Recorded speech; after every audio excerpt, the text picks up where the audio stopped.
When she was 8 years old, she stood between two wolf pups and a bear that could have crushed her with a single swipe. She didn't think, she just moved. She didn't know they were shifters. She didn't know they were royalty. She didn't know that the two small, trembling creatures she tucked against her chest that night would one day grow into men who made entire kingdoms kneel.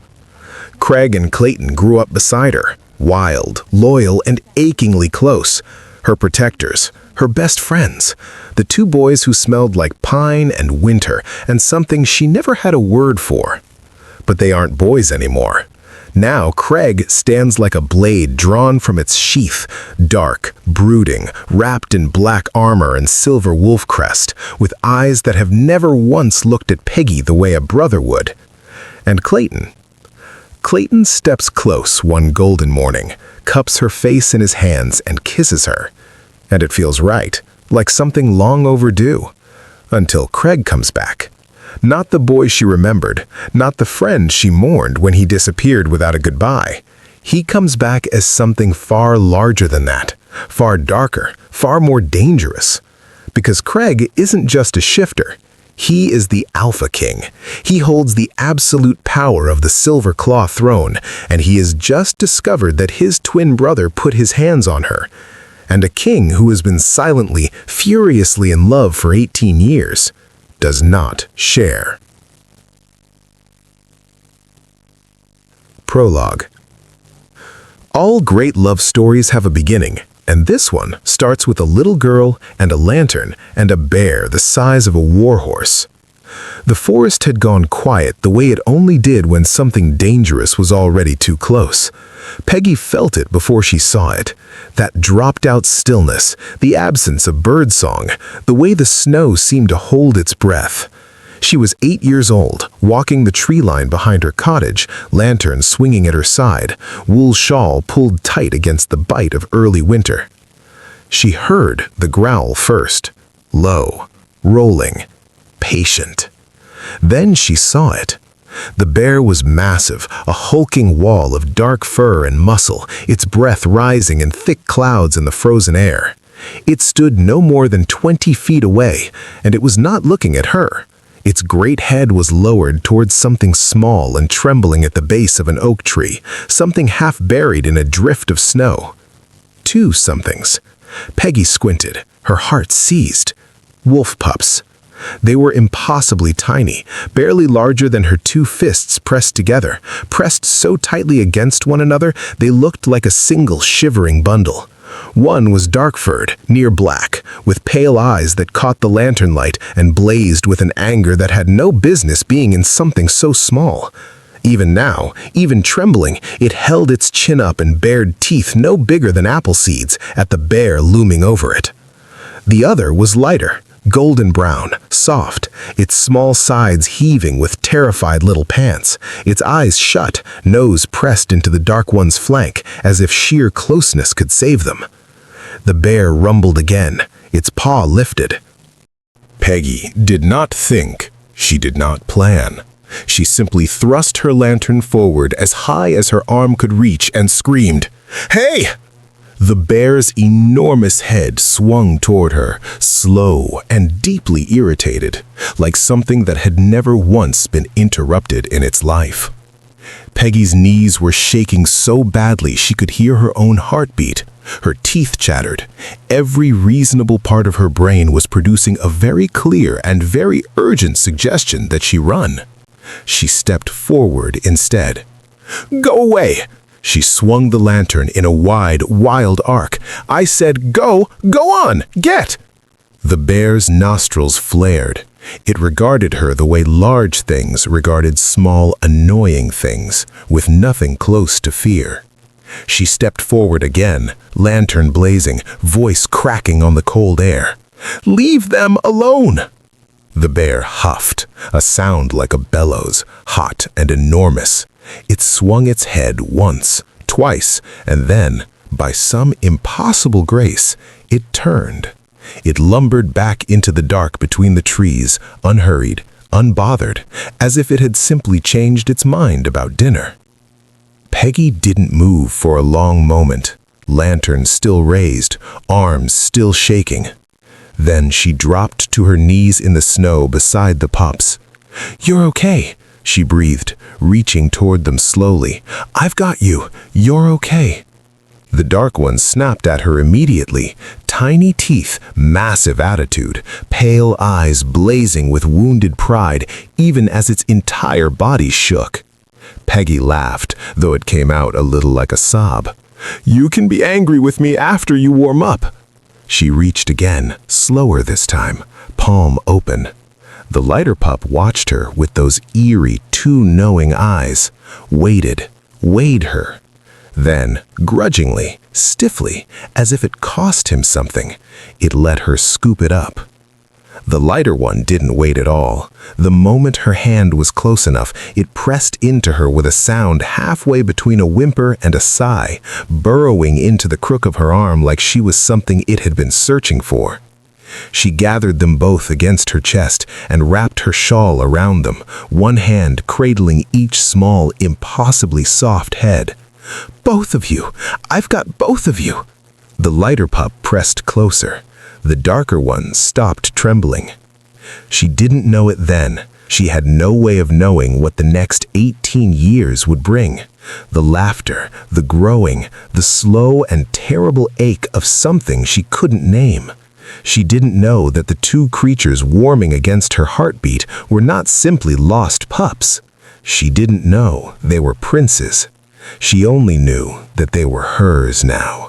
Whatever that meant, whatever it would cost her, they were hers. 18 years. That was how long it had been since a shivering 8-year-old girl had carried 2 wolf pups home in her shawl and decided, without anyone's permission, that they belonged to her.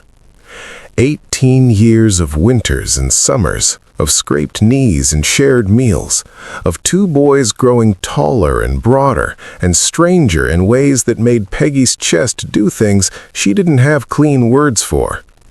18 years of pretending she didn't notice. She was noticing now. The river ran shallow and bright behind her cottage, the kind of midsummer afternoon that made the whole forest smell like warm bark and wild clover. Peggy sat on her favorite flat rock at the water's edge, bare feet trailing in the current, a half-mended fishing net spread across her lap that she had entirely stopped pretending to work on. Because Craig and Clayton were in the river. They moved through the water the way they moved through everything, like the world had been designed specifically to accommodate them, and had done a good job of it. Craig stood waist-deep near the opposite bank, still as a predator between casts, his dark hair slicked back and dripping, the lines of his back and shoulders something that probably warranted an apology from the universe for putting in front of an ordinary person. He hadn't spoken in 20 minutes. He didn't need to. Craig communicated entire paragraphs through the particular angle of his jaw. Clayton was closer to her rock, laughing at something, water beading across his collarbone as he waded toward the shallows. His golden-brown hair was pushed back from his face, his eyes warm and already fixed on her the way they had been more and more lately, that soft, deliberate attention that felt like a hand pressed gently against her sternum. "You haven't touched that net in an hour," he said. "I'm supervising." "You're staring." "At the river." Clayton's mouth curved. He knew exactly what she'd been staring at, and he had the extraordinary grace not to say so directly. He reached her rock and leaned one forearm on it, looking up at her with water still running down his face, close enough that she could see the exact shade of amber in his eyes. "Come in. The current's warm today." "The current is never warm." "It is if you stop being so stubborn about it."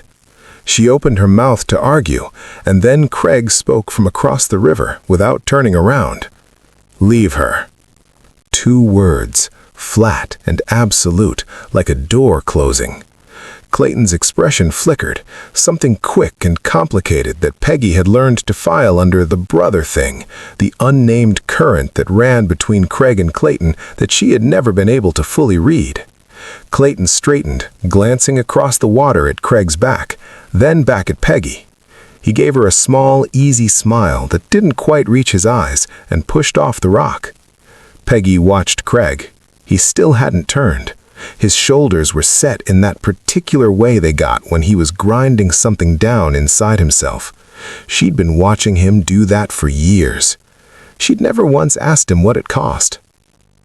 The afternoon dissolved into evening the way summer afternoons do, too slowly and then all at once. They ate at her small table, the three of them folded into a space that felt perfectly sized when they were children, and now required a certain amount of careful arrangement of elbows. Craig ate with one arm slung over the back of his chair, easy and expansive, telling a story about a traveling merchant and a goat that made Peggy laugh hard enough to slosh her tea. Craig ate in silence and watched her laugh.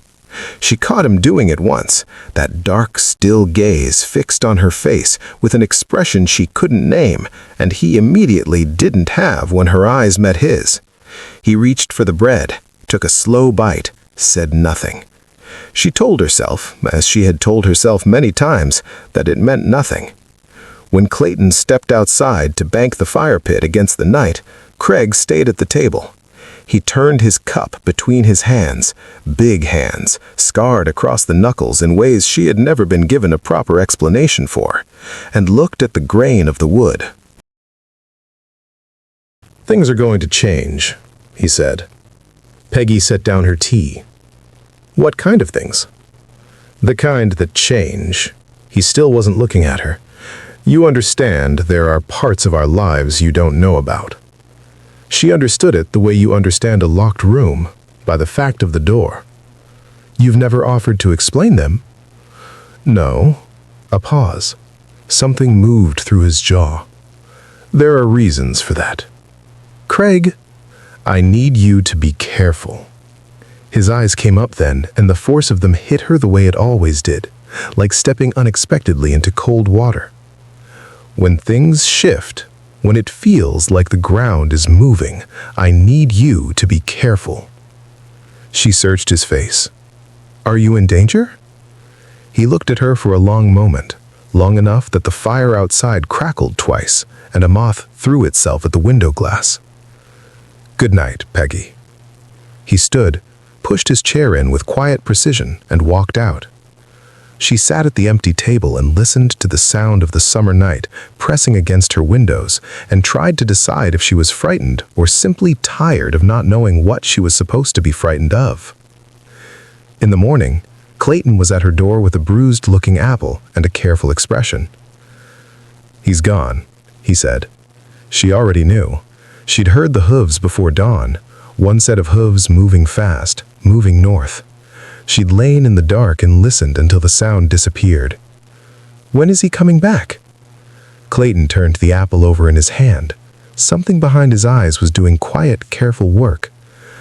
"I don't know that he is, not the way things have been." He looked up at her. "But I am. A month, maybe less. I'll be back, Peggy." She believed him. That was the difference between them, she thought. Craig made promises with his silences, and Clayton made them with his eyes, and Clayton's were the ones she could actually hold. She took the apple. He left. The forest felt different after that. Bigger. The cottage felt like it had too many rooms for one person, which was absurd, because it had 3 rooms, and she'd lived in it alone her entire adult life. She mended things that didn't need mending. She walked the tree line at dusk, the way she had as a child, listening for sounds she couldn't name. A month is a long time when you're not sure what you're waiting for. Clayton came back on a Tuesday, which felt exactly right for him. Not dramatic, not preceded by hoofbeats in the dark. He simply appeared at her riverbank one afternoon the way sunlight appears after cloud cover, gradually and then completely. He looked different, or perhaps she was simply looking differently. He'd been gone long enough that she had lost the daily accommodation of him, the way you stop truly seeing a painting that hangs in the same place for years. Now she saw him all at once, the breadth of his shoulders, the ease with which he held himself, the particular way his face changed when he found her, the relief that moved across his body like wind over water. "You look well," he said. "You're late," she said. He grinned. "I said a month, maybe less." "It's been 5 weeks." "Which is less than 2 months." He spread his hands. "I'm a man of my word." She laughed despite herself. She couldn't help it. Clayton had always been able to do that, pull laughter out of her in moments when she had intended to be cross. He stepped closer, and she let him, and they stood at the river's edge talking the way they used to, the easy back and forth that had always felt like breathing. She would not write in detail about the night that followed. Some things belong only to the people inside them. What she could say was this: Clayton was gentle and certain, and he looked at her the way she had always wanted to be looked at, like she was worth looking at, like the looking was something he intended to keep doing. She fell asleep with his arm across her back and the sound of the summer forest through the window, and for the first time in a month she didn't lie awake in a too large dark, wondering what Craig had meant about things changing. She found out what he'd meant at dawn. She heard the horse first, one set of hooves, moving fast, moving like controlled fury. She was at the window when Craig came through the tree line, and even from that distance, even in the gray pre-light, she could see that something about him had changed. He was wearing different clothes, heavier, darker, worked leather with silver at the collar and wrists, a mantle that moved behind him with a weight she didn't recognize. He sat a horse the way men sit horses when horses are not transportation, but announcement. He did not knock. He opened the door, and the small cottage became immediately smaller, and his eyes found her in 3/4 of a second, and then moved to Clayton standing behind her, and went very still in a way that was nothing like peace. "Get your things," he said to Peggy. His voice was entirely level. That was almost worse than if it hadn't been. "Excuse me?" she said. "Craig," Clayton's voice from behind her, quiet and careful, and with a steel edge she hadn't heard from him before. "What you're doing right now is necessary." Craig's eyes moved back to his brother, and something passed between them that Peggy could not read, some old language they shared beneath all other languages. "She isn't yours to claim." "I didn't claim her. You did." The word dropped into the room like a stone into still water. "You know exactly what you did and why you did it, and you're going to look me in the face while we discuss it." Clayton moved to stand beside Peggy, not in front of her. She noted that later, and crossed his arms. She had a choice. She still has a choice. She doesn't know enough to make one. Craig's eyes cut to Peggy then, and whatever she saw in them, whatever had been building there for 18 years made her breath go short. "There are things you don't know, things we should have told you a long time ago." "Then tell me," Peggy said. Silence. "Craig," her voice was steadier than she felt. "Tell me." He looked at her for a long moment. Then, as if the words cost him something he didn't have to spare, he said, "Come with us, both of you, and you'll see." The Silver Claw Palace was something you could be adequately prepared for. Peggy had known, in the abstract, that the world was larger than her river and her forest and her 3-room cottage. She had known that the shifter world had structures and hierarchies she'd only ever glimpsed at the edges. She had not known that those structures involved something like this: walls of dark silver stone rising against the sky, towers with wolf head finials, banners of black and deep gold hanging in the windless summer air, and a gate wide enough to drive 4 wagons through abreast with room to spare on both sides. She had not known that the guards at that gate dropped to their knees when Craig rode through. Every single one of them, without hesitation, without being asked. She looked at Clayton. His face was carefully arranged, but his eyes met hers with something that was part apology and part exhaustion, like a man who has been carrying a secret so long the shape of it has become part of his spine. "Clayton," she said, very quietly, "what is this place?" "Home," he said. Then, after a pause, "or it was, before."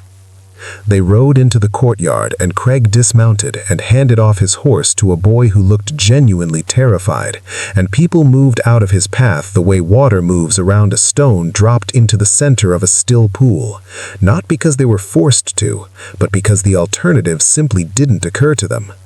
Peggy dismounted and stood in the cobbled courtyard and felt entirely, completely like what she was.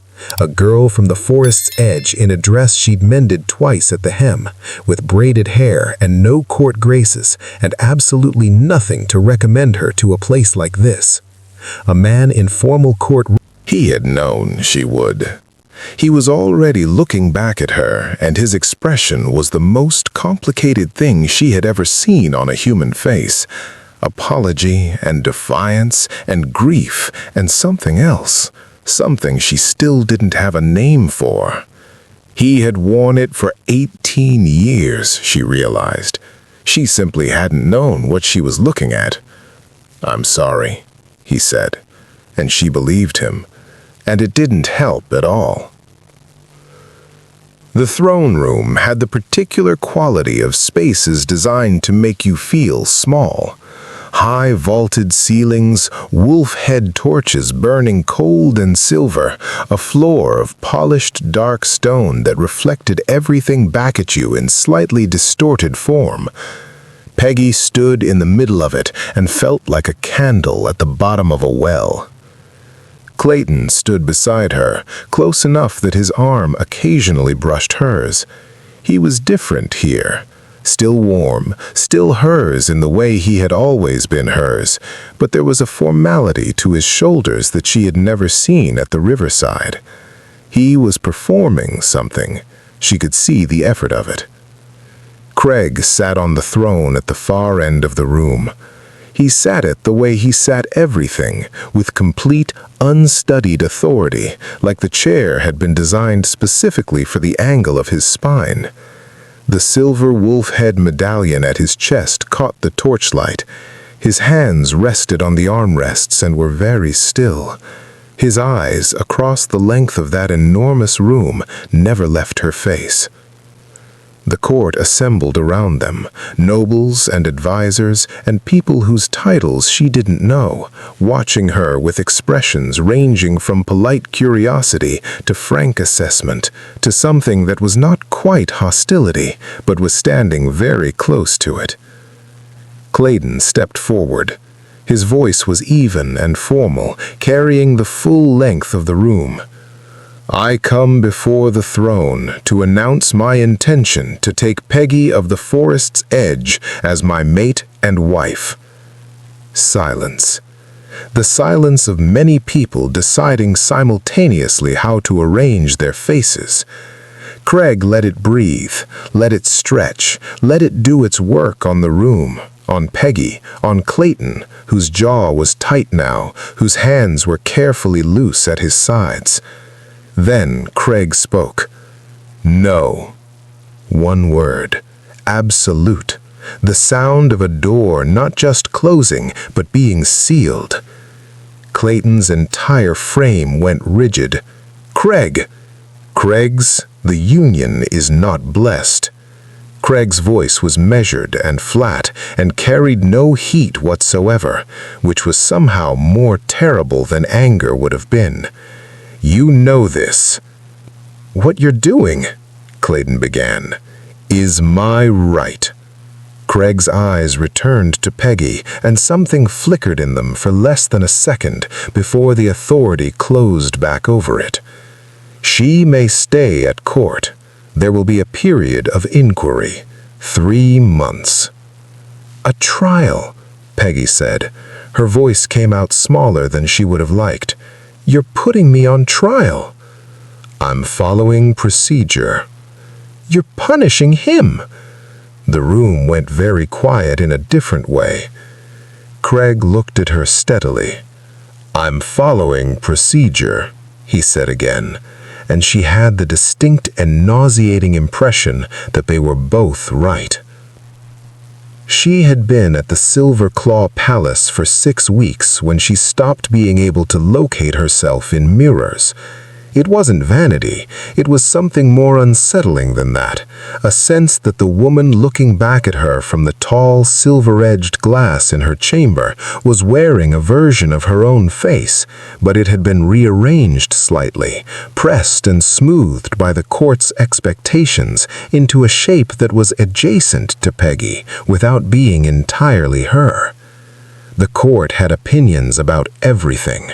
Her dress, the sage green one, her favorite, the one she'd worn to the throne room, had been gently and thoroughly retired by the ladies assigned to attend her.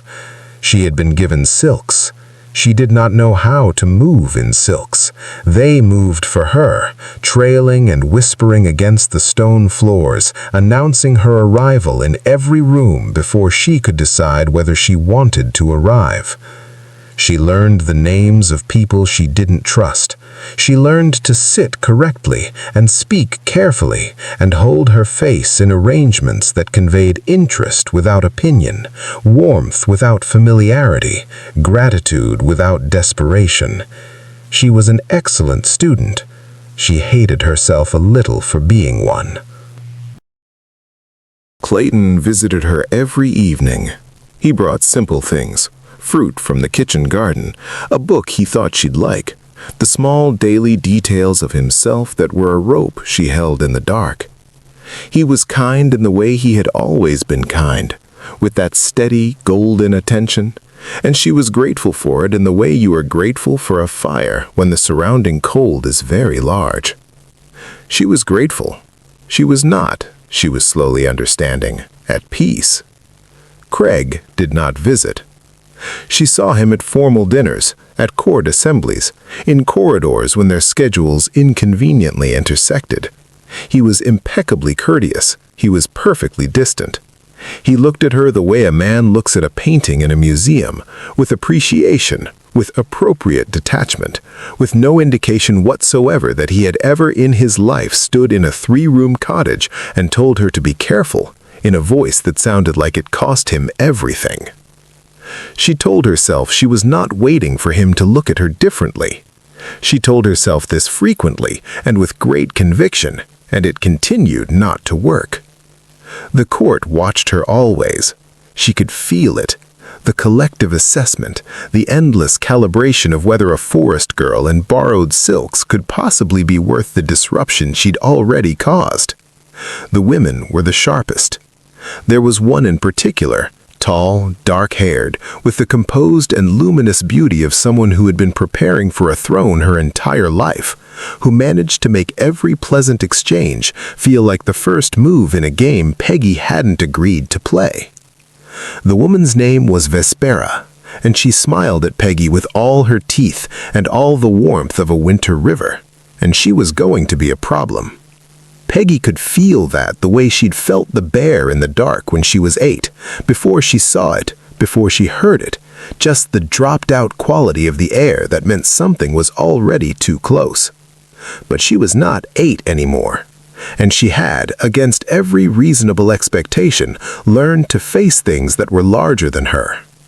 She stood at the window of her chamber and looked out over the palace grounds, the manicured stone paths and the distant gleam of the guard towers, and she thought about a flat rock by a river, and the sound of water and 2 boys who had grown into men who were tearing something in her directly down the middle. She thought about Craig's face on the throne, and the word he'd said, no, like it was the only word he'd ever believed in.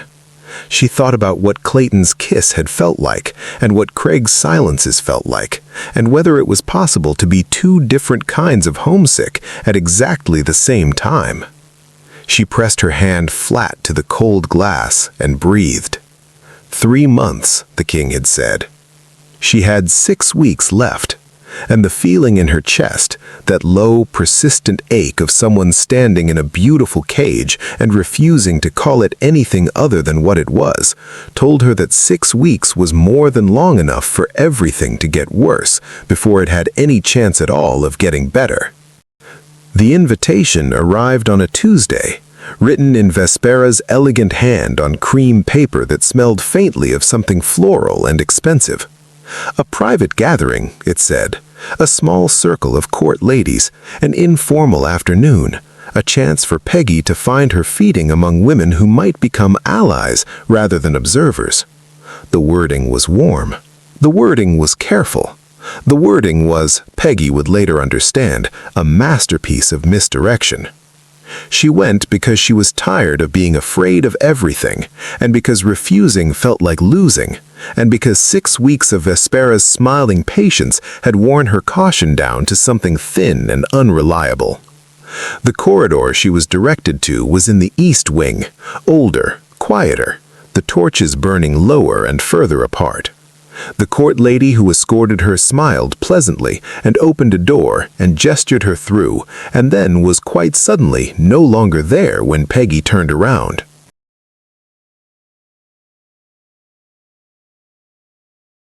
The room was not full of ladies. The room contained one man. Cyril was tall in the way that was designed to feel like a ceiling lowering. He had the composed, unhurried manner of someone who had never once in his life been told no by anyone who mattered, and he looked at Peggy the way Vespera looked at her, with assessment, with appetite, with the particular patience of a predator who has already decided the outcome and is simply waiting for the formality of it to catch up. "The forest girl," he said pleasantly. "I've been hoping we'd have a moment." Peggy turned back to the door. The handle didn't move. The specific quality of fear that moved through her then was different from anything the court had produced in 6 weeks of low-grade misery. This was older and cleaner, the same fear she'd felt at 8 years old watching a bear lower its head, and it produced the same response. Not paralysis, clarity. She put her back to the wall and looked at him directly and said, "Whatever Vespera told you about me, I'd reconsider your sources." He smiled, took a step forward. The door came off its hinges, not opened, not unlocked, off its hinges, with a sound like a thunderclap in a small space, swinging inward with a force that sent it crashing against the interior wall hard enough to crack the stone. Cyril spun, Peggy's hands pressed flat to the wall behind her. Craig stood in the doorway. She had thought, across 6 weeks of formal dinners and corridor intersections, that she had recalibrated to him, that the version of Craig she'd rebuilt in her understanding, the king, the authority, the careful and impenetrable distance, had replaced whatever she used to feel when he walked into a room. She had been wrong. He stood in the ruined doorframe in full armor, and his eyes moved to her first. One sharp, complete assessment. Are you hurt? Where are you? Are you hurt? And then they moved to Cyril, and the expression that followed was not something she had words for. It was the expression of something very old and very certain that has stopped performing patience. Cyril stepped back. He was trying to be dignified about it. He was not succeeding. "Leave." Craig's voice had no particular volume and no particular heat, and it moved through the room like a change in atmospheric pressure. Cyril left. Peggy noticed distantly that he left at something approximating a run. Craig crossed the room to her in 4 steps. His hands came up and stopped just short of her face, hovering with a restraint that looked physically costly, and he looked at her with an expression that was cracking open in ways she'd never seen from him, ways she wasn't sure he could close again. "Are you hurt?" His voice, up close, was entirely different from the one that had sent Cyril running. "No," she said. He exhaled. Something in his shoulders, something she realized she had never in 18 years seen him put down, descended slightly. "Craig? I know what you are going to ask. Why I've been avoiding you, why I put you through 6 weeks of this, why I sat on that throne and said no and watched Clayton's face and watched yours and—" He stopped. His jaw worked. "I have been trying to protect you from something, and I have been doing it very badly." "Protect me from what?" He looked at her for a long moment, his hands still hovering, finally made their decision. He cupped her face with both of them the way you hold something you've been terrified of dropping, and his eyes were very close and very open, and there was nothing of the king in them at all. Just Craig, just the boy from the snow who had watched her with wary, pale eyes, and finally, grudgingly, let her scoop him up. "From me," he said. "From this, from what it means to be loved by a man who belongs to a throne." His thumbs moved, barely, at her jaw. I have been in love with you my entire life, Peggy. Not recently, not since I came back as a king, since we were children at your river and you laughed at something and I understood at 8 years old that there was no version of my life that wouldn't be smaller without you in it. His voice frayed slightly at the edges. And I knew, I have always known, that the throne would be your prison, that I couldn't give you a crown and also give you yourself. So I pushed you away. I thought if Clayton had you, it would be... He stopped. I was wrong about what I could stand to watch. The room was very quiet. You could have told me, she said. Her voice was not entirely steady. I know. You could have asked me what I wanted. I know. His forehead dropped to hers. The armor was cold against her hands where she'd reached for him without deciding to. I know. I'm telling you now. I'm telling you, and I have no right to, and I'm telling you anyway because I cannot stand in a palace that is mine and watch someone put their hands on you in a locked room and pretend I feel nothing. He pulled back just enough to see her face.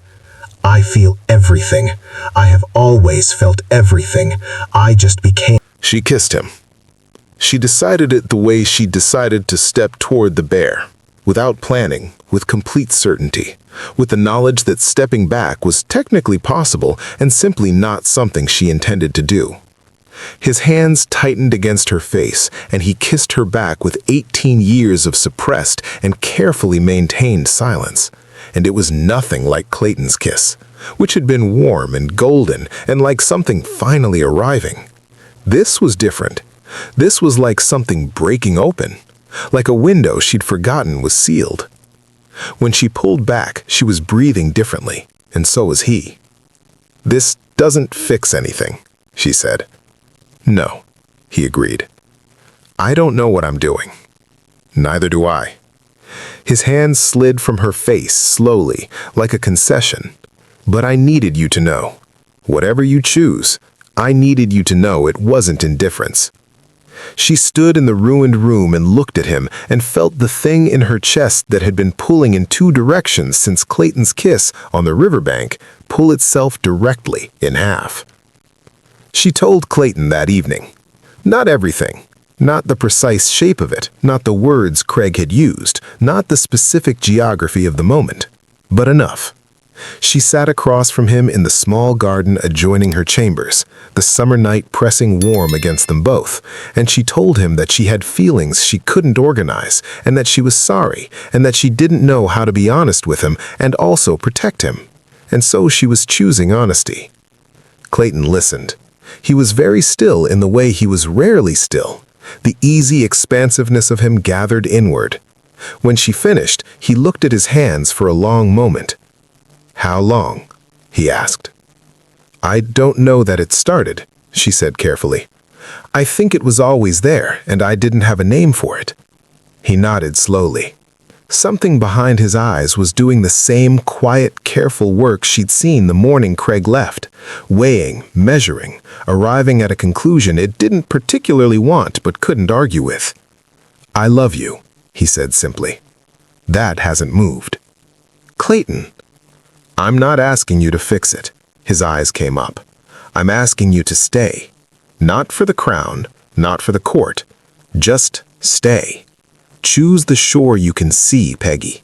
You can't build a life on something that's never been offered properly." He paused. He hasn't. He was right. She knew he was right. Craig had told her what he felt and handed her nothing solid, nothing she could stand on. Only the truth of 18 years and a kiss in a broken room and his own admission that he didn't know what to do with any of it. Clayton was here. Clayton had always been here. "All right," she said quietly. "I'll stay."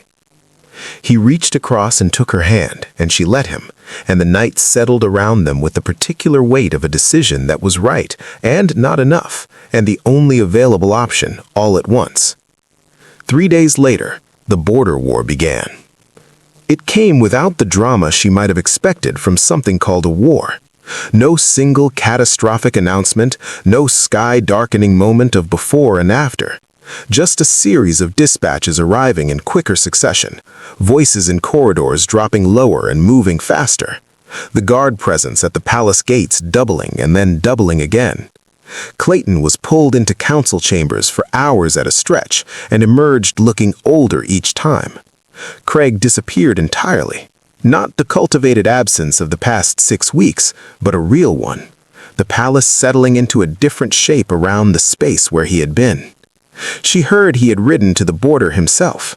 She heard this from a lady-in-waiting who had heard it from a steward, which was the Silverclaw Palace's primary system of information distribution, and she told herself it didn't matter, and spent a week not sleeping well.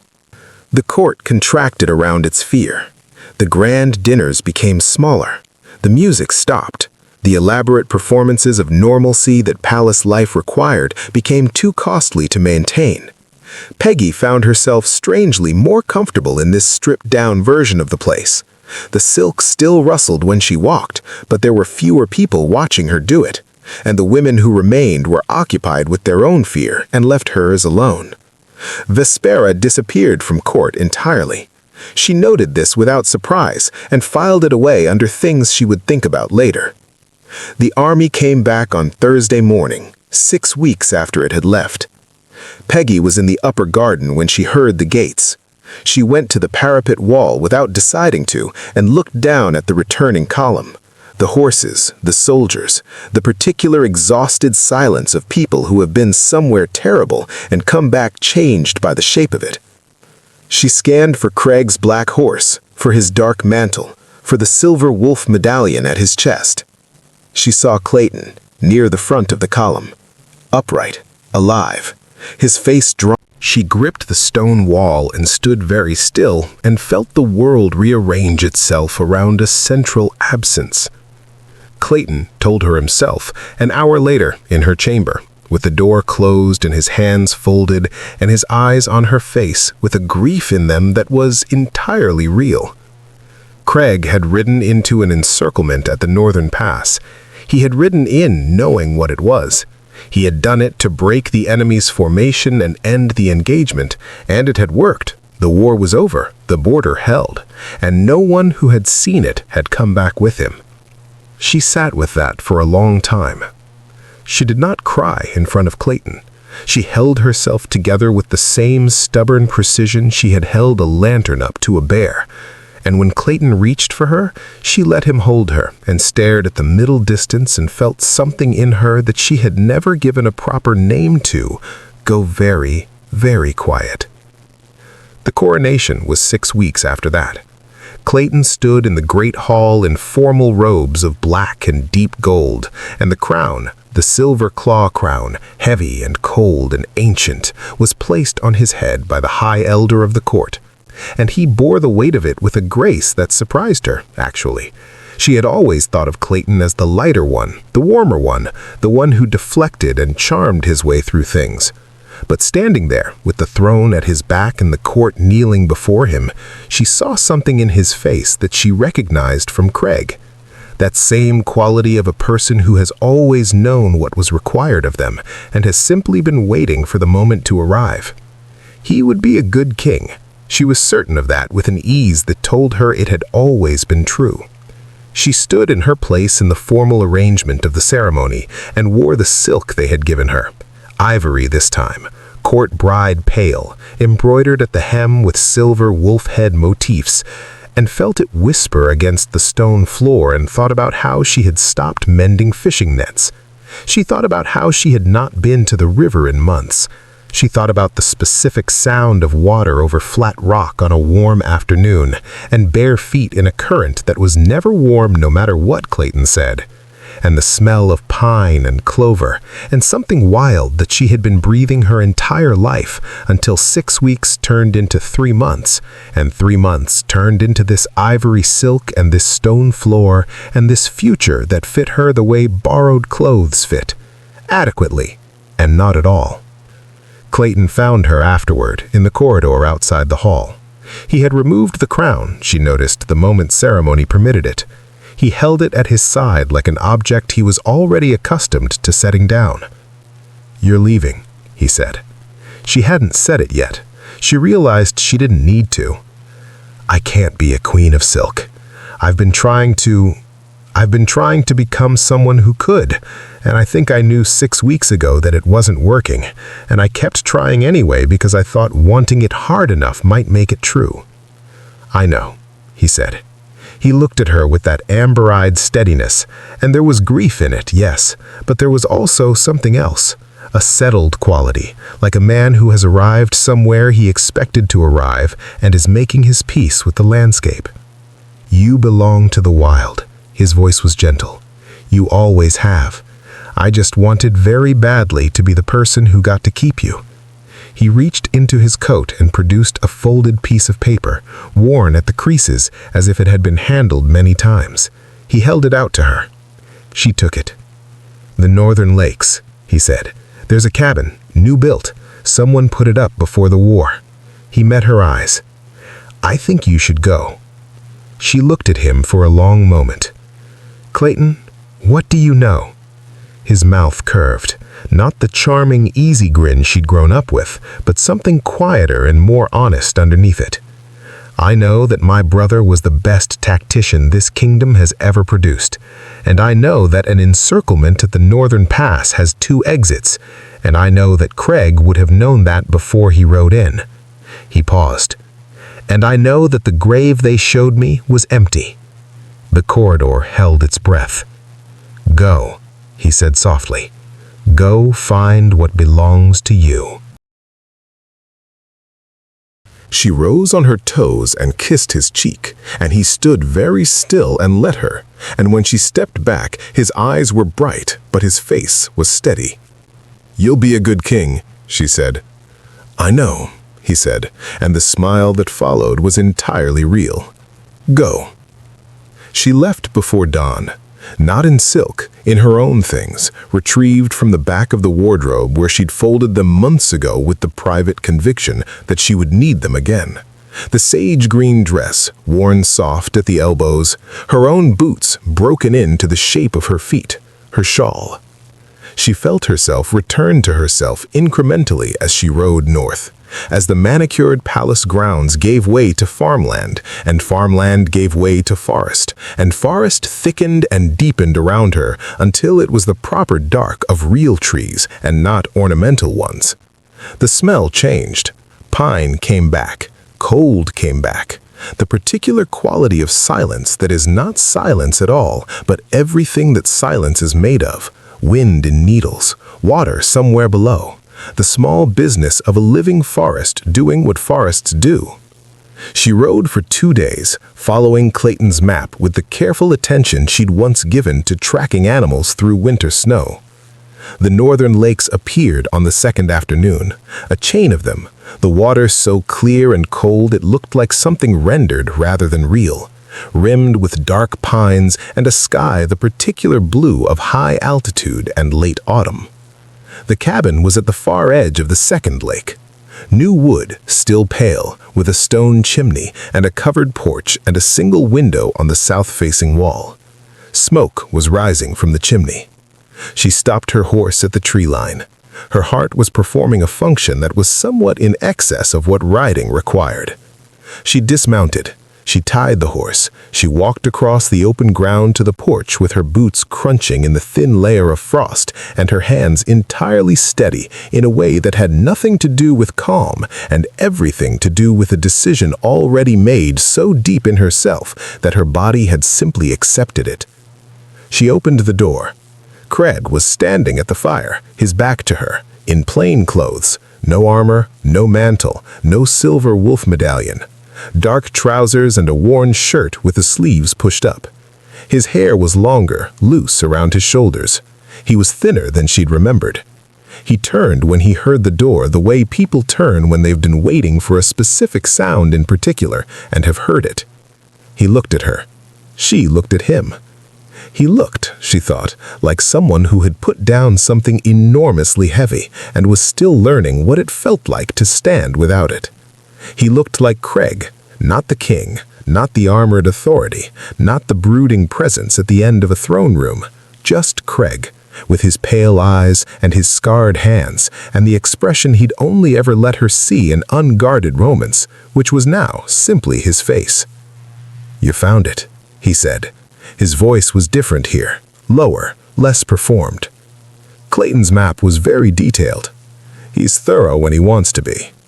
She stepped inside and closed the door behind her, and the warmth of the fire reached for her immediately. She looked around the cabin. Simple, clean, one main room and a loft, a table with 2 chairs, a window that faced the lake. Through it, the water caught the last of the afternoon light and threw it back in long gold strips across the wooden floor. "You're supposed to be dead," she said. "I'm aware. The kingdom believes it. The kingdom has a better king than it would have had in me." He looked at her steadily. Clayton was always supposed to hold the crown. I was just in the way of him finding that out. She crossed the room. She stopped in front of him, close enough to see that the thinness was tiredness, and the tiredness was relief. The bone-deep relief of a person who has been carrying something enormous for years and has finally, at significant cost, put it down. "You were going to let me think you were dead," she said. "I was going to let you choose," he said carefully. "Clayton, the crown, the life you'd built. I wasn't going to drag you north with a map and a letter. I thought—" He stopped. "I thought if you were happy, that would be enough, eventually. And if I hadn't come?" He was quiet for a moment. "Then I would have learned to be a man who lives by a lake," he said. "And I would have been, eventually, at peace with it." She reached up and put her hand against his face, her palm to his jaw, the way she'd held 2 small, trembling creatures against her chest 18 years ago in a forest at the edge of winter. His eyes closed for a moment. Just a moment. Then they opened and found hers and were entirely unguarded in a way she had waited 18 years to see and had never once been certain she would. "I'm not going back," she said. "I'm not a silk queen." "I know," he said. "I'm not anyone's peasant bride either. I'm not a prize or a problem or a trial to be passed." "I know." His hand came up and covered hers against his face. "I'm Peggy," she said. "I live on the forest's edge, and I mend my own nets, and I once made a bear back down with a lantern and stubbornness." The corner of his mouth moved. She had seen him smile very rarely in 18 years. She had thought about it more than she had ever admitted. "I remember," he said. "Then you know what you're getting." "I know exactly what I'm getting." He turned his head slightly to press his mouth against her palm. "I've known for a very long time." Outside, the lake went gold and then silver as the sun dropped below the tree line. The pines stood quiet and enormous and indifferent in the way that old forests are indifferent. Not unkind, just vastly themselves, unconcerned with the small, urgent business of human hearts working out their arrangements. The smoke from the cabin rose straight in the still air. Inside, the fire settled, and Peggy stood in the warmth of it with her hand against Craig's face and felt for the first time in months, in years perhaps, like herself. Like the ground beneath her feet was hers, like she knew the shape of the air and the smell of the trees and the quality of the light, and like those things would be here tomorrow and the day after and every day after that without requiring her to perform anything or prove anything or become anything other than what she already was. She had carried them in her shawl 18 years ago, both of them, pressed together, small and trembling and entirely hers. They were not small anymore. They were not trembling. But one of them was here, in a cabin by a cold lake, with smoke rising and a fire burning and 2 chairs at a simple table. And he was looking at her like she was the thing he had been walking toward since the beginning of everything. She thought that was probably enough. She thought it was, in fact, exactly everything.